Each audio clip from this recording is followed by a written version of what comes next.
ವಿಧಾನದಲ್ಲಿ ಮಾರ್ಗದ ಮೂಲಕ ಮಾರ್ಗವನ್ನು ತೆರವುಗೊಳಿಸಿದ್ದೇವೆ. ಸೃಷ್ಟಿಗೆ ಅರ್ಜುನ ಅಲ್ವ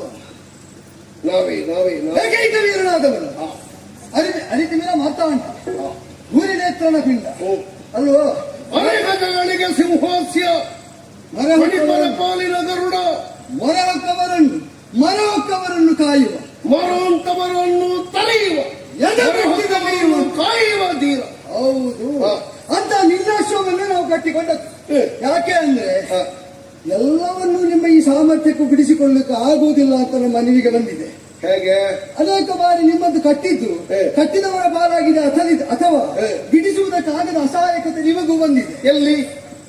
ಈಗ ನಿಮ್ಮ ಅಣ್ಣನನ್ನು 13 ವರ್ಷ ರಾಜಸೂಯ ಮಾಡಿ ಅಮೃತಾಭಿಷೇಚನವನ್ನು ಕಂಡು ಸರ್ವಜಿತ್ ಸಮ್ರಾಟನಾಗುವ ಯೋಗವನ್ನು ವೇದೋಕ್ತವಾದ ಫಲದಂತೆಯೇ ಪಡೆದವರು ಈಗ 13 ವರ್ಷ 12 ವರ್ಷ ವನವಾಸ, 1 ವರ್ಷ ಅಜ್ಞಾತದಲ್ಲಿ ನವೆಯದಂತೆ ಮಾಡುವುದಕ್ಕೆ ನಿನ್ನ ಪರಾಕ್ರಮ ಪರ್ಯಾಪ್ತವಾಗಲಿಲ್ಲ ಎಂಬುದು ಸತ್ಯ ತಾನೆ.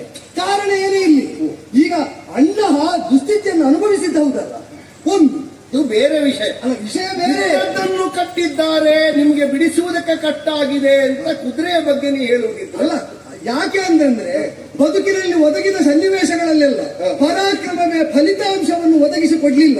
ಪರಾಕ್ರಮ ವಿನಿಯೋಗ ಆಗದ ಸನ್ನಿವೇಶದಲ್ಲಿ ಅನಿವಾರ್ಯವಾದ ಪರಾಭವವನ್ನು ಪಾಂಡವರ ಮಧ್ಯಮನಾದ ಸೃಷ್ಟಿಗೆ ಒಬ್ಬನೇ ಅರ್ಜುನನೆಂಬ ನೆಗಳತೆಯನ್ನು ಹೊಂದಿದ ದಶನಾಮಧಾರಿಯು ಹೊಂದುವಂತಾಗಿದೆ ಎಂಬುದಕ್ಕೆ ನಿನ್ನ ಬದುಕಿನ ದೃಷ್ಟಾಂತವನ್ನೇ ಕೊಟ್ಟದ್ದು. ಪರಾಕ್ರಮ ಎಲ್ಲೆಲ್ಲ ನಡೆಯುವುದಿಲ್ಲ ಅಂತ.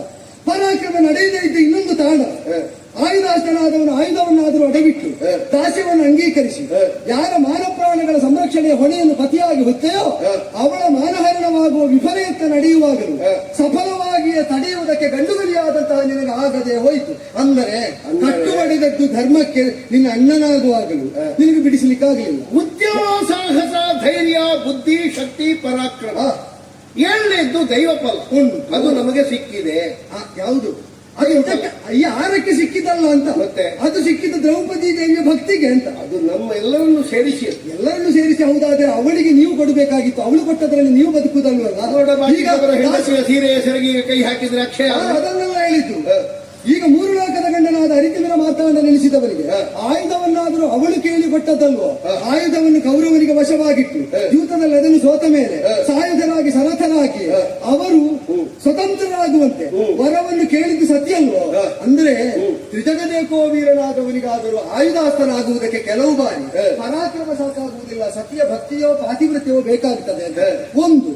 ಇನ್ನೊಂದು, ಪಿತೃಸ್ಥಾನದಲ್ಲಿದ್ದ ಅಣ್ಣ ಸಹಾಯಕನಾಗಲು ರಕ್ಷಿಸದಂತಹ ಪರಾಕ್ರಮ, ಸಂರಕ್ಷಣೀಯವಾದ ಸತಿ ಅಸಹಾಯಕರಾದಾಗಲೂ ಸಂರಕ್ಷಿಸದಂತಹ ಪರಾಕ್ರಮ, ತನ್ನ ವಂಶಾನುವನ್ನು ಬೆಳೆಯುವಂತೆ ಮಾಡುವಂತಹ ಸುತ ರಣಮಧ್ಯದಲ್ಲಿ ಬರ್ಬರವಾದ ವಿಧಾನದಲ್ಲಿ ಚಕ್ರವ್ಯೂಹದಲ್ಲಿ ಅವನು ಗಳಿಸಿದ ಕೀರ್ತಿಗಿಂತ ಮಿಗಿಲಾದ ವಿಧಾನದಲ್ಲಿ ಕುತ್ಸಿತವಾದಂತಹ ದುಷ್ಟ ಹುನ್ನಾರದಿಂದ ಶತ್ರುಗಳಿಂದ ವಧಿಸಲ್ಪಡುವ ಕಾಲದಲ್ಲೂ ತಡೆಯುವುದಕ್ಕೆ ನಿನ್ನ ಪರಾಕ್ರಮಿ ಆಗಿದ್ದು ನಿನ್ನಿಂದ ಆಗಲಿಲ್ಲ ಎಂಬುದು ಸತ್ಯ.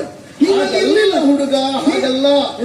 ಯಾವನು ನನ್ನ ಮಗನ ಮರಣಕ್ಕೆ ಕಾರಣನಾಗಿದ್ದವನು ಅವನನ್ನು ಏನು ಮಾಡ್ತೇನೆ ಅಂತ ನಾನು ಅದೇ ಯುದ್ಧದ ಕಣದಲ್ಲಿ ಮಾರನೇ ದಿನ ತೋರಿಸಿದ್ದೆ. ಆಗಲಿ ನಾಲಿಕೆ ಅದು ಮತ್ತೆ ತೋರಿಸಿದ್ದಾಯಿತು, ಮಗನ ಉಳಿಸಿದಕ್ಕಾಯಿತು ಅಂತ ಪ್ರಶ್ನೆ ಇರುವುದು. ನೀನು ಮತ್ತೆ ಪರಾಕ್ರಮಿ ಅಲ್ಲ ಅಂತಂದದ್ದು. ಮರಣ ಸಹಿತವಾಗಿರುವಂತಹ ಸಮರ ಕ್ಷೇತ್ರದಲ್ಲಿ ಮರಣ ಸಹಜವಾದದ್ದೇ. ಹೌದು, ಆದ್ದರಿಂದಲೇ ಈಗ ಮರಣ ಸಹಜವಾದದ್ದು ಅಂತ ನೀನು ಪ್ರತಿಜ್ಞೆ ಮಾಡಿದ ಗೊತ್ತಿಯೋ? ಇಲ್ಲ. ಈಗ ಸಹಜವಾದ ಮರಣಕ್ಕೆ ನೀನು ಪ್ರತಿಜ್ಞೆ ಮಾಡಿದ್ದ ಅಲ್ಲ. ಸಹಜ ಮರಣವಾದರೂ ಆ ಮರಣಕ್ಕೆ ಕಾರಣವೊಬ್ಬ ಇದ್ದಾನಲ್ಲ.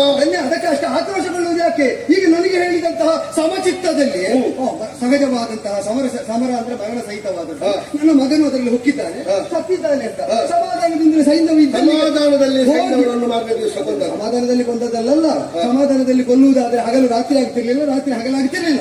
ಅದೆಲ್ಲ ಗೊತ್ತು. ಹಾಗಾದ್ರೆ ನಿನಗೆ ಅದೆಲ್ಲ ಗೊತ್ತುಂಟು. ಏನು ಗೊತ್ತಿಲ್ಲ? ರಾತ್ರಿ ಹಗಲಾಗ್ತದೆ, ಹಗಲು ರಾತ್ರಿ ಆಗ್ತದೆ. ಆದ್ದರಿಂದ ಪಾಂಡವರ ಜಯಕ್ಕೆ ರಾತ್ರಿ ಹಗಲಾಗ್ತದೆ, ಹಗಲು ರಾತ್ರಿ ಆಗ್ತದೆ.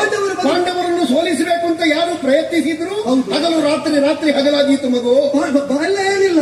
ಪಾಂಡವರು ಸೋತ ಮೇಲೆ ದೈವಾನುಗ್ರಹದಿಂದ ಬದುಕಿದಂತಹ, ಗೆದ್ದಂತಹ, ಸೋಲಿಸಿದವರನ್ನು ಮೀರಿದಂತಹ ಅಂತಹ ಪೂರ್ವೋದಾಹರಣೆ ಇದ್ದದರಿಂದ ನೀನು ನನ್ನನ್ನು ಮೀರುವುದಿದ್ದರು ದೈವ ಬಲುಹಿನಿಂದ ಬಿಟ್ಟರೆ ನಿನ್ನ ಬಿಂಕದಿಂದ ಬಿಗುಮಾನದಿಂದ ಅಲ್ಲ ಅಂತ ಹೇಳುವುದಕ್ಕೆ ಇಷ್ಟ ಹೇಳಿದ್ದು. ಈಗ ನೀನು ಗೆಲ್ಲುವುದಿದ್ರು ದೈವ ಬಲ ಬಿಟ್ರೆ ನಿನ್ನ ನಾನು ಎನ್ನುವುದೇ ಇಲ್ಲ, ನಾನು ಎನ್ನುವುದೇ ಶೂನ್ಯ, ಎಲ್ಲವೂ ಭಗವದಿಚ್ಛೆ. ಸರಿಯಪ್ಪ, ಈಗ ನಾನು ಭಗವದಿಚ್ಛೆ ಅಲ್ಲ ಅಂತೆಲ್ಲ ಹೇಳಿದ್ದಲ್ಲ.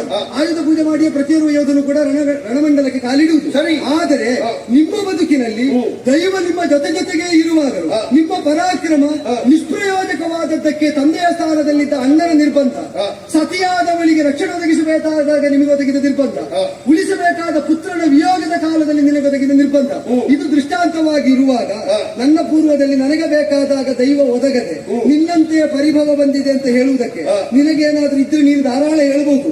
ನಿನ್ನ ಬದುಕಿನಲ್ಲಿ ಇಷ್ಟು ಇದ್ದದ್ದರಿಂದ ಈಗ ದೈವ ಇಲ್ಲದೆ ರಥಾರೋಹಿಯಾಗಿ ಬಂದ ನೀನು ದೈವವನ್ನು ಕರ್ಕೊಂಡು ಬರ್ತೇನೆ ಅಂತ ಈಗ ಬಂದ ಪಥವನ್ನು ಬಿಟ್ಟು ಪೋಪೆಯ ಬಂದ ನೆಲೆಯಲ್ಲೇ ಬಿಡಿಸಬೇಕು.